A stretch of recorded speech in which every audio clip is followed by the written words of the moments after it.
Super interesting download for you guys today. Literally sat in this chair and I heard the mushroom curse and I was like, what on earth is a mushroom curse?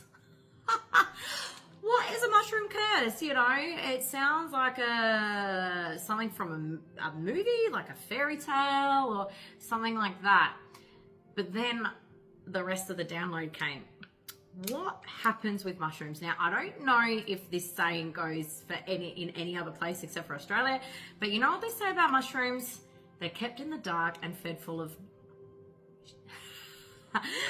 And so for you Aussies, especially the ones that work in the corporate office, I know it's a bit of a going joke. But interesting, the mushroom curse, kept in the dark and fed full of BS, essentially. So I feel like someone is really shining a light on maybe some inner problems, some inner shadow, and they're trying to, you guys are trying to break this curse, so to speak. So, and you know, the thing is, when it comes to like curses, and I'm just talking about metaphorical, I'm not talking about super witchy, I'm talking about like generational trauma, that kind of curse here. Okay. Or limiting beliefs, you know, as children, that's where we discover what we believe in, what we deem to be true. That's where we develop our belief system. That's where we form our minds by viewing what is around us. Our minds are so susceptible when we're young, you know, those first 7 to 9 years of life, but especially the first 3, we are so open to the world. We haven't figured out what is right or wrong. That's where we're learning everything. And so if we're not given the right guidance, or if we are shown things that maybe aren't so for our best interest, you know, I'm talking about, you know, if you grew up in a household full of violence, or, you know, but even just down to the little things about, you know, if you had a parent who was manipulative, you know, to the other one, and you watched this, you know, that can form part of your belief system, and that, you know, that's what was modeled to you.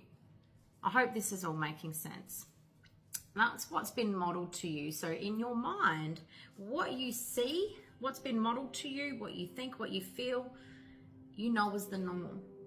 You know is the norm. But over time, and then with that layers and layers and layers and layers until we get old enough. Now, if you're in the midst of a bit of a spiritual awakening, and you'll know if you are, especially if you're watching this reading, I feel like I've got maybe a new collective or someone, a group here that are maybe ready to do some work on themselves.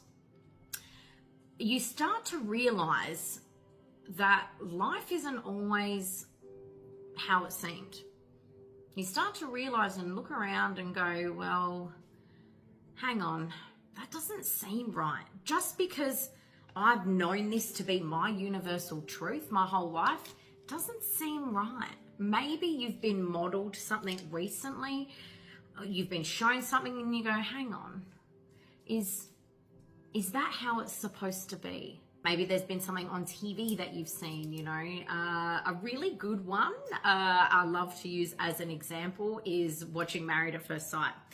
You get a clear indicator of what shouldn't be done when it comes to relationships. And so maybe you guys, this is just an example here. Maybe you've watched something like that and you've gone, oh, that's not good. Maybe I shouldn't be treated like that. I can see what that looks like for somebody else. This is coming through strongly for somebody. But if that's just an example is what I'm saying. But the download for this message is, guys, is that you're waking up. You're starting to realize that things aren't what they seem. You deserve better. You want better. And you're ready to shine a light on those darker parts of yourself that you weren't even aware of. See, mushrooms, kept in the dark, fed fuller. All right, now, super long intro, but needed. Let's dive in and find out what else do you guys need to know. I just want to say already, I'm so proud of you guys. It is the first step of self-awareness that when you go, hey, oh, confirmation, hey, this doesn't feel right. Something in this situation for me doesn't feel right, and I want to change it. That is a big fat congratulations from me to you and the universe to you. Because just even acknowledging it is the first step. Taking that leap and actually diving in, even better, but one step at a time. Shining the light, first step, super proud. All right. Page of Pentacles. All right, so this is your current energy here. I keep hearing again, small fish, big pond. Yeah, like I said the other day in my Show Me the Money reading, small fish, big pond. You don't know what you're about to step into here. You don't know what shadows you're going to uncover. Be ready.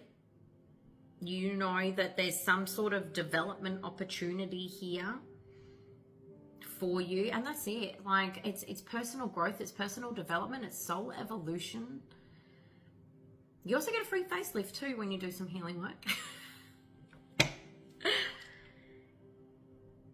It's okay to be a small fish in a big pond. It's okay not to have all the answers. There's plenty of help around you or material that you can look upon, you know, to help guide you and give you answers here. But this collective, you've got the torch. This isn't a torch, but I feel like I want to hold it kind of like one. You know, it's like you're ready. Interesting. I love that. Okay, what else? What else is the current energy here? You know what? Okay, so side note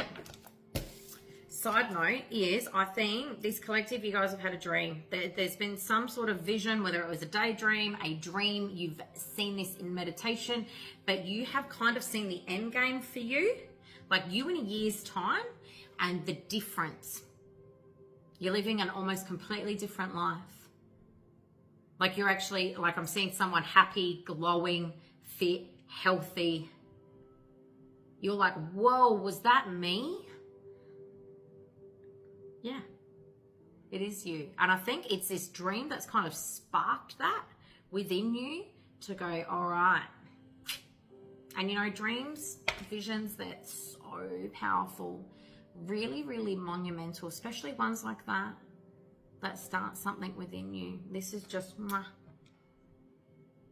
Now, I think for you yourself, there's a reason why I've brought up manipulation. I feel like I've already said it a couple of times within this reading here. Maybe that is something that you really dealt with, you know, growing up, or I feel like this has followed you your whole life. You know, you could have been at the hands of being manipulated for a very long time, you know, and people don't need to be a narcissist in order to be manipulative or have manipulative qualities.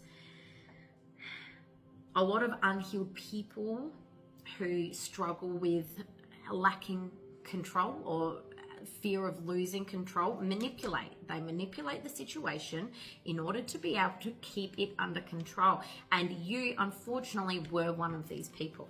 Don't make it fear. If this hasn't been you, this isn't your reading, and that's okay. Pay attention to tomorrow's. But this is what you guys are going through. You're waking up going, oh my God. It's like the rose-colored glasses are coming off. Yeah. What else is this current energy? Two of Swords, difficult decisions. Okay. So you guys are also thinking about, I'm hearing, do I cut this person off? So if this has been a family member that you've been, or even a long-term relationship, you know, this is a difficult decision about whether to remove this person from your life in order to be able to start. And the thing is, if we have suffered long-term abuse and we're still around the thing that is causing that abuse,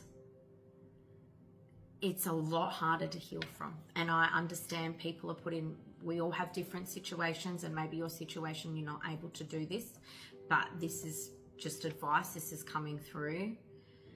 it is so much harder to heal when you are still in the vicinity of the thing that is cutting you.